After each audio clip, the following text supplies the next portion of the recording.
नमस्कार, स्वागत है आपका स्टार न्यूज में। आपके साथ मैं इस्मत मुजीब। चलिए शुरुआत करते हैं आज की खबरों की।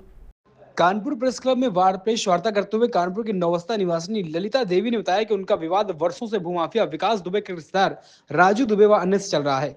इन भूमाफियाओं लोगों ने वृद्ध प्रार्थनी व उसके पति द्वारा मेहनत मजदूरी करके खरीदे गए प्लॉट पर कब्जा कर लिया है, जिसका वाद न्यायालय कानपुर नगर व अन्य उच्च अधिकारियों के मध्य विचाराधीन है। पीड़िता ने बताया कि उनकी तारीख दिनांक 28 जनवरी 2025 को उप जिलाधिकारी कानपुर नगर के यहाँ थी और अपने पति कन्हैया लाल के साथ तारीख पेशी पर आई थी। वहां पर विपक्षी राजू दुबे व अन्य को भी बुलाया गया था। तारीख पेशी के उपरांत प्रार्थनी और उसके पति कचहरी परिसर से निकल गए और समय करीब 4 से 4:30 बजे शाम के आसपास पीड़िता ऑटो से अपने घर गल्ला मंडी जा रही थी, परंतु ढाई पुलिया के पास जाम होने के कारण प्रार्थनी वहीं उतर गई।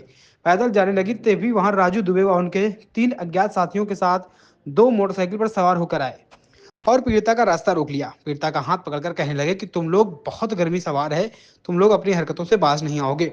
इतने में मेरे 59 वर्षीय वृद्ध पति वहां साइकिल से आ गए और उस घटना को देखकर इसका विरोध किया, तो उन सभी लोगों ने पीड़िता के पति के साथ गाली गलौज करते हुए मारपीट शुरू कर दी। चीख पुकार सुनकर आसपास के लोग इकट्ठा हुए तो राजू दुबे व उसके साथी धमकाते हुए पीड़िता से कहने लगे कि तुम लोग सुधर जाओ और कोर्ट कचहरी के चक्कर काटना बंद करो और अपने मुकदमे वापस ले लो, नहीं तो तुझे उठा ले जाएंगे और बलात्कार करवाकर किसी नाले में फेंकवा देंगे। तेरे घर परिवार वालों को जान से मरवा देंगे। हम विकास दुबे के रिश्तेदार हैं, वह मर गया तो क्या हुआ, हमारा दबदबा बहुत है, कोई हमारे खिलाफ गवाही नहीं देगा, पुलिस प्रशासन भी अब हमारा कुछ ना बिगाड़ पाएगा। इतना कहकर अपनी मोटरसाइकिल पर सवार होकर फरार हो गए। इस घटना से पीड़िता व उसके पति बहुत भयभीत हैं। प्रार्थनी व उसके परिवार के साथ इन भूमाफियाओं लोग कभी भी कोई अप्रिय घटना कर सकते हैं, जिसकी पूर्ण जिम्मेदारी ये लोग की होगी। मेरा नाम कन्हैया है सर। क्या मामला है? क्या जमीन का मामला है। कहाँ की जमीन है? क्या मामला पूरा? नौबस्ता गल्ला मंडी के पास चौधकपुर रोड उतरते हुए एक आनंदेश्वर स्वीट हाउस है। वो जमीन पूरी अवैध है, पूरी अंतराइज है, सारे डॉक्यूमेंट्स है, सारे सबूत मेरे पास है। कोई अधिकारी आज सन 2008 से हमको मिला ही नहीं कि कैसा विवाद कर रहे हो, क्या कर रहे हो। ये हमको झूठे परेशान करा। मैं गरीब आदमी कचहरी अदालत में झूठा पता करके सन 2012 में इन्होंने एक सुलहनामा भी किया था। वो रेशो बहुत ईमानदार था, इनको रात भर हनुमान बनाई और फिर उसके बाद सवेरे हम लोगों को बुलाया। हम लोगों की परिस्थिति देखते हुए उन्होंने कहा कि तुम लोग मुकदमा नहीं लड़ पाओगे, तुम्हारा सुलहनामा करवा देते हैं। फिर उसके बाद उसका ट्रांसफ़र हो गया। फिर इसने हमको 12 अगस्त सन 2014 को 12 को चौकी इंचार्ज ने चौकी में बुलाया, तो हम चौकी ना जा करके हमने जो है हंसपुर चौकी इंचार्ज की 14 अगस्त सन 2012 को शिकायत दिया था। वो शिकायत के शाम को चौकी इंचार्ज मेरे घर गए। घर जाने के बाद कहा कि हम तुमको ज़मीन तुम्हारी दिलवा देंगे, परेशान मत हो। फिर उसके बाद 28 अगस्त को जो है उन्होंने अपने नज़रिए का एक नक्शा बना दिया, अपने हाथ से 13 आदमियों के साइन कर दिए और इसकी रजिस्ट्री का वास्ता दे करके सीआरपी की धारा 133 का झूठा मुकदमा कायम कर दिया है, जिससे एसीएम फर्स्ट को ये पैसा दे करके नीचे जांच ऊपर जांच ये करा रहे हैं। हम परेशान हैं, हमको रोटी नहीं खाने को मिल रही है और ये दबंग भूमाफिया अपनी दबंगई से पूरा अंतराइज घेरे हुए हैं।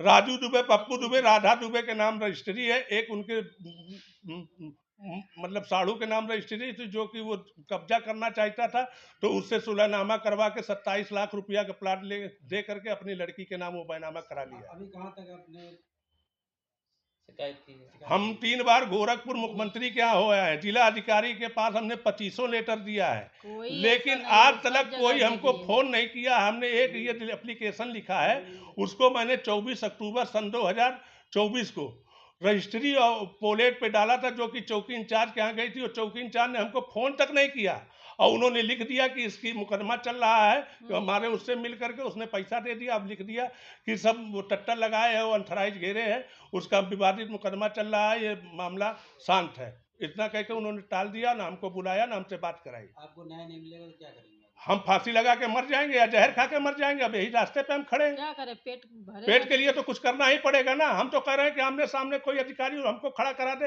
अब 28 अगस्त को जिला अधिकारी के सामने हमारी उसकी पेशी हुई थी, तो उन्होंने उसकी रजिस्ट्री को देख करके और कानपुर केडीए आवास विकास का प्राधिकरण की जमीन की नाप देख करके 110 मीटर इनकी जमीन को ज़्यादा बताया है।